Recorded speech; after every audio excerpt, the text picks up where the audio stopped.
Coming up on AGWEEK TV, we're here at this year's Northern Corn and Soybean Expo with the hottest topics among growers for 2022, including the future of carbon markets.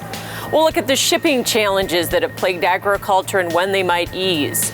Another tragic death in a grain bin has experts urging safety. And we'll have the outlook for global meat exports.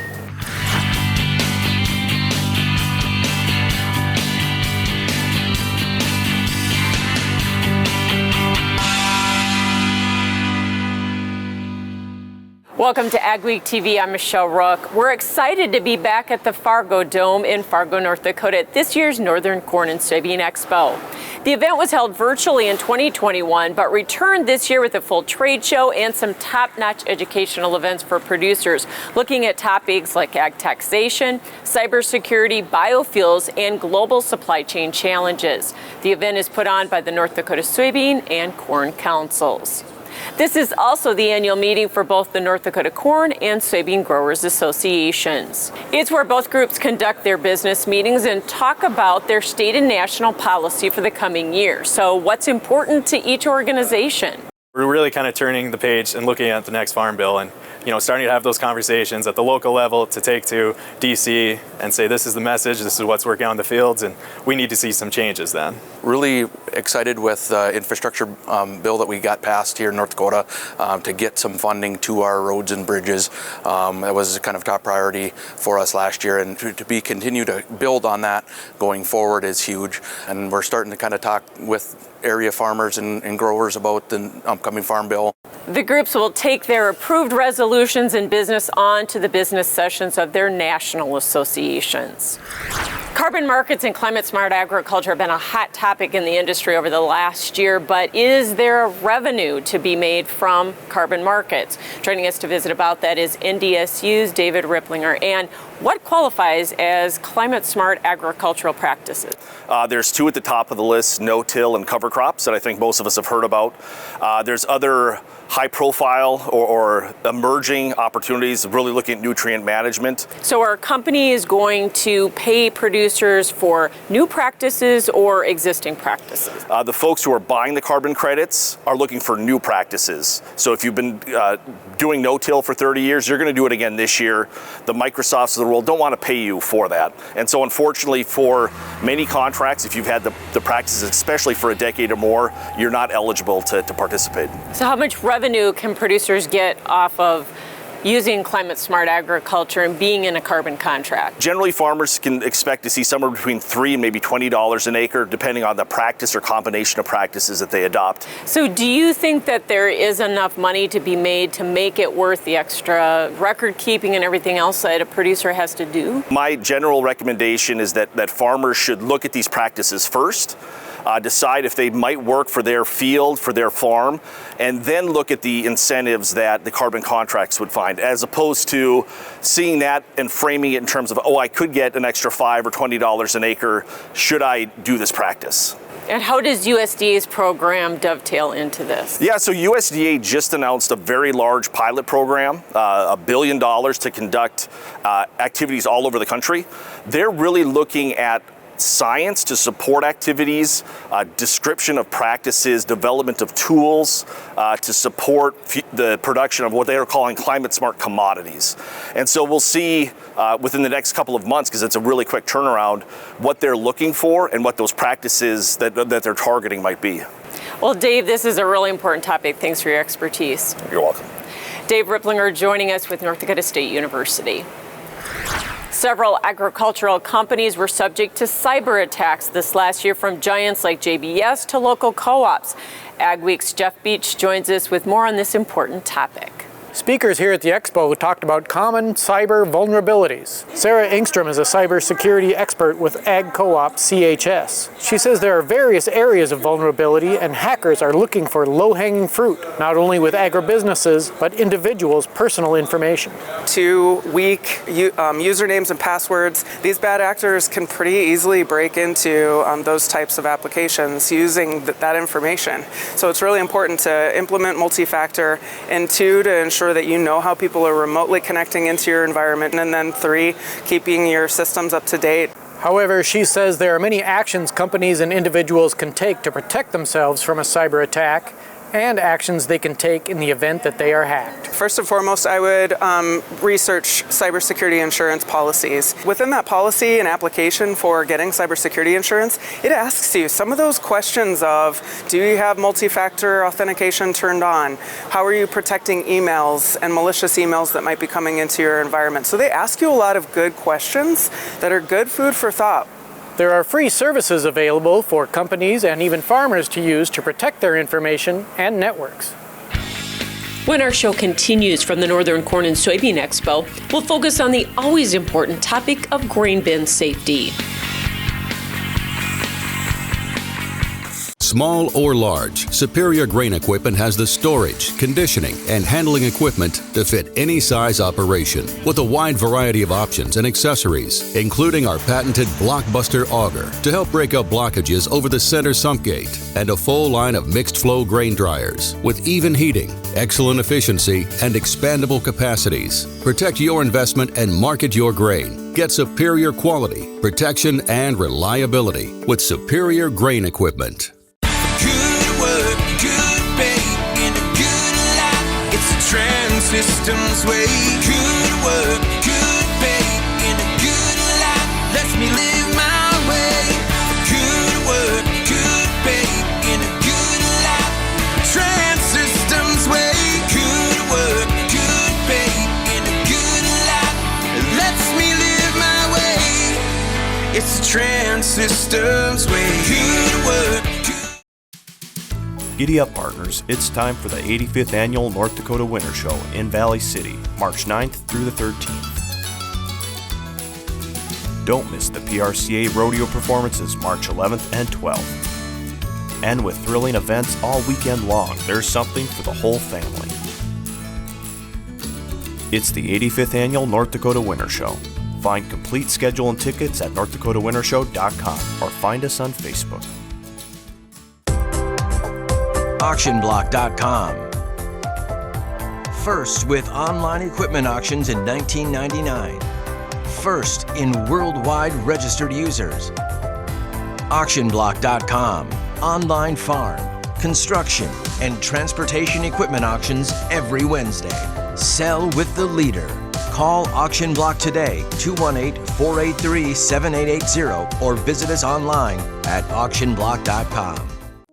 Your legacy is not only where you came from, but more importantly, it's where you're headed. With our toolbox of reproductive technologies, exceptional team of professionals, and more than 40 years of experience, we continue to create future leaders. Whether it's advancing superior genetics or empowering the next generation of livestock producers, you can trust Transova to continue your legacy. The agricultural industry has faced some unprecedented supply chain challenges over the last year, which can be costly to farmers. Here to visit about that is Mike Steenhoek with the Soy Transportation Coalition. What are we still dealing with, Mike? We're having some challenges in each link in our supply chain, and whether it's containers, whether it's with rail issues, whether you got trucking issues, barge issues. Unfortunately, we have a supply chain that's overly subscribed, and we're simply trying to accommodate more than our supply chain is able to handle. So, and I would argue one of the biggest problems confronting each of those links in our supply chain is an inadequate supply of labor. It's one thing to have a truck; you also have to have a truck driver. And that's one of the challenges that's confronting each of those modes of transportation, particularly in rural areas. And so, Mike, these are issues that are not going to be easily solved, are they? Unfortunately, there isn't a magic wand. Now, we're hoping that we're getting beyond this, and so gradually throughout the course of 2022 we'll see it subside somewhat, but it is something that is going to be with us for a while. So Mike, who absorbs the cost when we have these supply chain disruptions? Does it go directly down to farmers on their bottom line? Because we operate in such a competitive industry, there isn't this unlimited ability to just pass those transportation costs onto the customer. That would be nice if you could simply just do that. But what most often happens in agriculture is when you have a transportation cost escalation, those costs are usually passed on to farmers in the form of a wider basis or a lower price at point of sale rather than just simply passed on to the customer. Well, thanks so much for being with us today. Great to see you. Mike Steenhoek joining us with the Soy Transportation Coalition. A grain bin accident that took the life of a Northeast South Dakota farmer this month is again drawing attention to safe grain handling. Grain bins are among the most dangerous places on the farm, but as Mikkel Pates reports, there are several safety measures that can prevent deadly accidents. The winter of 21 and 22 was not supposed to be a tough grain management year, but it turns out it's not simple. The first thing is always to be monitoring the condition of our stored grain. The second thing then is to think it through before we go into a grain bin. Generally, a dry harvest means drier grain in the bin, but if aeration fans aren't covered, high winds can drive cold air up through warmer, moist grain, causing ice crystals to form in the corn on the top in the bin. On a warm day, heat from the sun makes those ice crystals melt, creating crusting on the surface corn. Chunks of that crust can clog the auger below, and that can tempt farmers to go in and try to break up the chunks or loosen grain frozen in freestanding columns or on the wall. All this is a recipe for disaster when the corn starts to move. Once that grain flow starts, the person is very rapidly sucked down into the grain mass and can actually be pulled to the bottom and covered up. Hellebang says timely monitoring and management can prevent trouble from arising, but the sad reality is that many farmers don't have the tools handy to keep them safe. Very few farmers will have the harness, the proper ropes, and those ropes attached properly to the bin to prevent them from being pulled into the grain mass. So there's ways to get people out of grain bin accidents, but the best way is to avoid them in the first place with better grain management. For AGWEEK, this is Mikkel Pates. The most recent report from Purdue University found 55% of ag-confined space incidents were from grain entrapments, with 64 fatal or near-fatal cases. North Dakota and Minnesota each had 7 of those, tied for second among states. South Dakota and Iowa were third with 3 each. Attendees at this week's expo got a dramatic lesson in grain bin safety. Members of the Cheyenne Valley Technical Rescue Team from Kindred, North Dakota, specialize in difficult rescues like this one. Captain Rich Shook says one reason this work is so meaningful to them is that they lost a member of the Kindred Fire Department in an accident in his own grain bin. So they give these rescue demonstrations to try to prevent tragedies. It's nice to be able to show them what happens inside and give them the perspective of what is evolving with a potential rescue at an engulfment. Shook says it's discouraging how much money is spent on teaching grain bin safety, and yet the number of accidents continues to increase. Up next on AGWEEK TV. If you have a higher quality product, you always got to differentiate yourself. We'll get into the meat and potatoes of American meat and potatoes. Every season has an end. After spending your whole life building something, it can be hard to move on to your next stage in life. But when that time comes, you deserve to have someone you trust guide you through the process. And by trusting us to pass on your legacy, it gives someone else the chance to create their own. Every auction has a story. Let us share yours. Small or large, Superior Grain Equipment has the storage, conditioning, and handling equipment to fit any size operation with a wide variety of options and accessories, including our patented Blockbuster auger to help break up blockages over the center sump gate, and a full line of mixed flow grain dryers with even heating, excellent efficiency, and expandable capacities. Protect your investment and market your grain. Get superior quality, protection, and reliability with Superior Grain Equipment. Is your crop insurance working for you? Are you using your crop insurance to help market your production? There have been a lot of improvements to crop insurance to help maximize guarantees. To see what crop insurance can really do for you, call the professionals at Martinson Ag. Each of our insurance specialists have over 25 years of individual experience in the crop insurance industry, both on the company level and the producer level. Martinson Ag, they know risk management. Growing up as a kid, Gateway was always the grain bin building and the grain handling people that were out in our area. One of the reasons we chose to go with Gateway was they're the leader in the industry and they are the #1 Brock dealer in the United States. We've really liked the Brock design and some of the designs that Gateway has come up with throughout the years. My best advice would be to just put your trust in them and let them come up with the design that's going to fit your needs.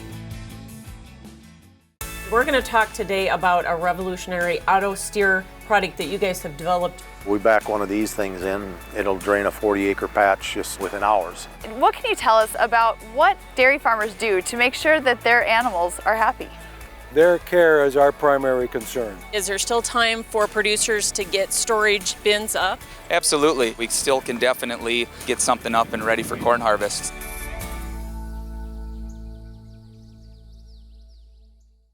It was a bitterly cold and snowy week across the region, but what's the outlook for March? Here's John with our AgriWeather outlook. As the calendar turns from February to March, the weather starts turning from winter to spring, or at least we start wanting it to. And in particular, in agriculture, we want to know, where is the spring going to start rearing its head early? Where are there going to be thunderstorms? Where is the ground going to start thawing out? Where are we going to get planting early in? Well, I'm going to show you where I think which parts of the country are likely to have a cold spring, or at least a cold start to spring this year. I'll also show you where in the upper Midwest and some parts of the eastern Midwest we'll get some spring weather, but how it really won't last. It's a little bit too early. And it looks like most of the stormy weather is going to be west and east, and I'll elaborate on that. Let's start out with the big map here. The month of March, this is my forecast. The way the weather pattern is looking, with the La Nina pattern and the jet stream still coming out of kind of a westerly, northwesterly direction for the time being, I don't really see the northern plains getting very warm. I don't look for spring at all, at least during March up in this area, but that's really fairly typical. And there's snow on the ground down through this area, especially like northeastern North Dakota, northern Minnesota.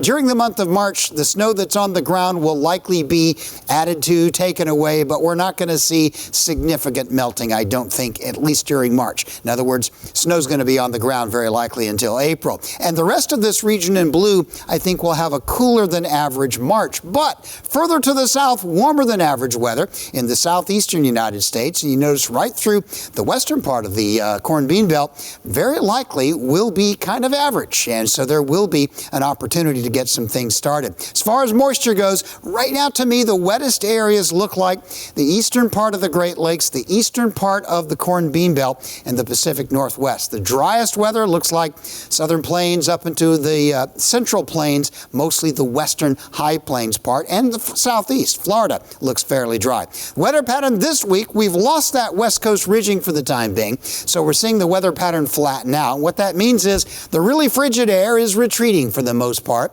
as we go through this week, but the cold weather will for the most part linger. There'll be a few days that get up to near freezing in places like North Dakota, but not very many. Meanwhile, south of the jet stream, warm weather will be tracking northward with some days into the 70s into parts of Iowa. That, however, will not last as I look for the colder weather to drop back south, if not by the weekend, then certainly by next week.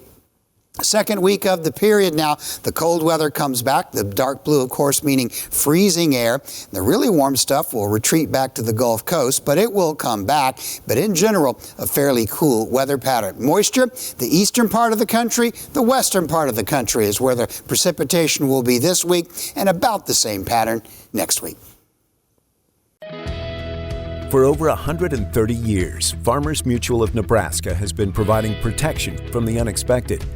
Farmers and ranchers choose Farmers Mutual insurance coverage for their industry experience, prompt claim service, and unmatched financial strength. Experience an insurance plan that's customized for your operation.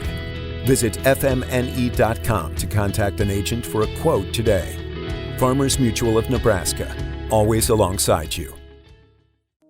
Your legacy is not only where you came from, but more importantly, it's where you're headed.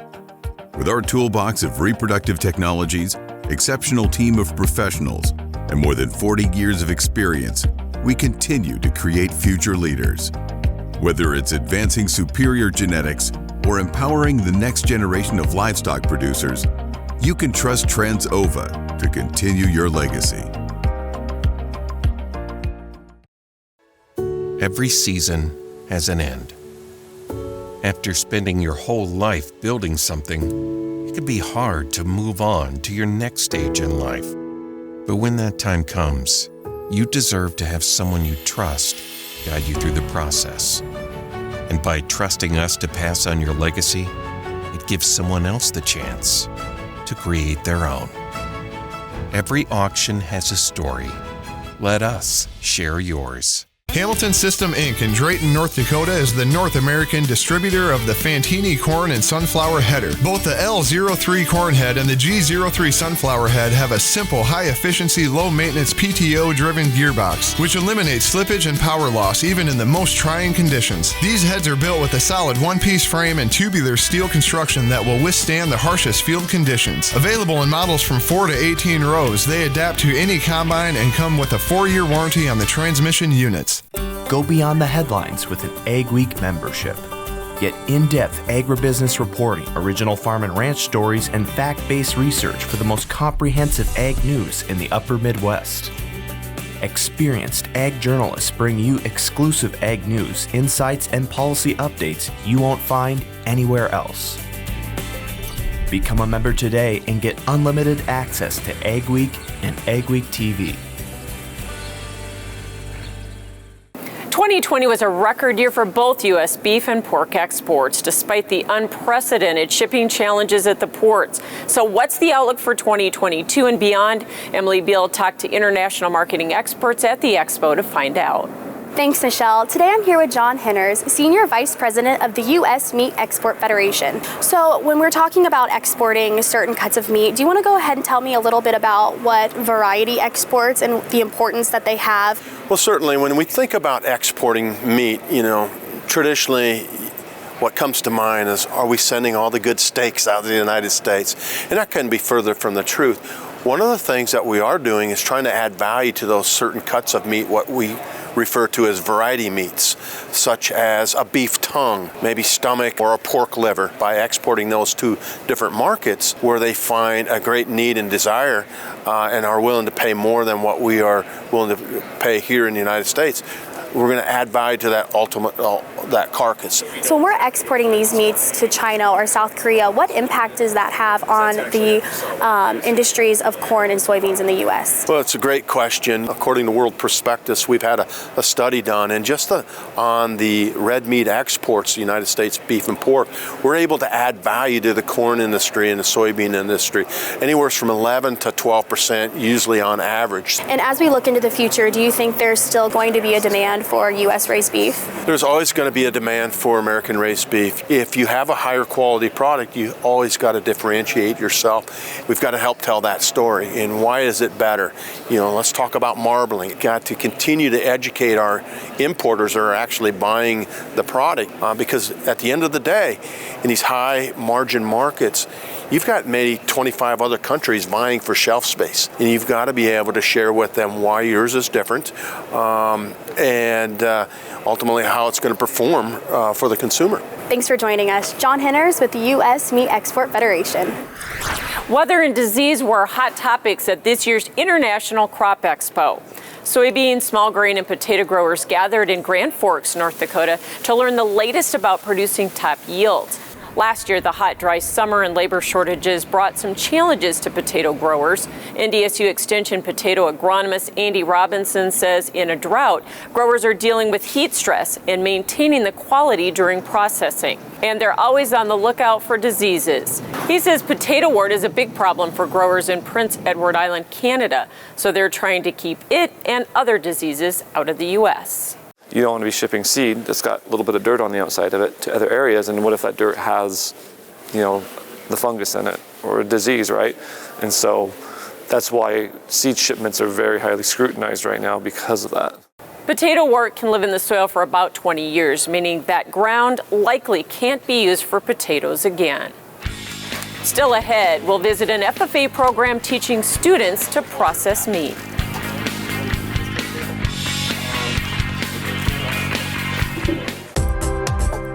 AuctionBlock.com.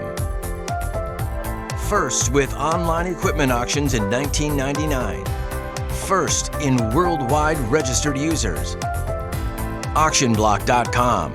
Online farm, construction, and transportation equipment auctions every Wednesday. Sell with the leader.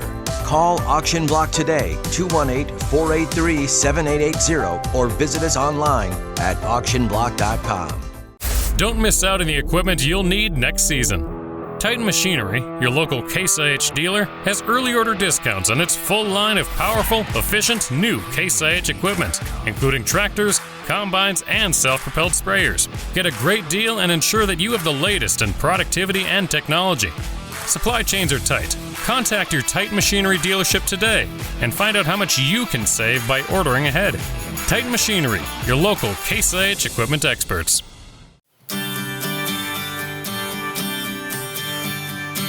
At Advanced Grain Handling Systems, we're your full-service grain dryer and bin project partner. We'll handle everything from start to finish. These guys are all in one. That was one of the big draws. They were the general. They took care of the electrical. They took care of the cement, took care of everything.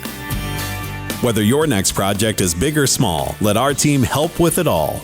Visit advancedgrainhandling.com.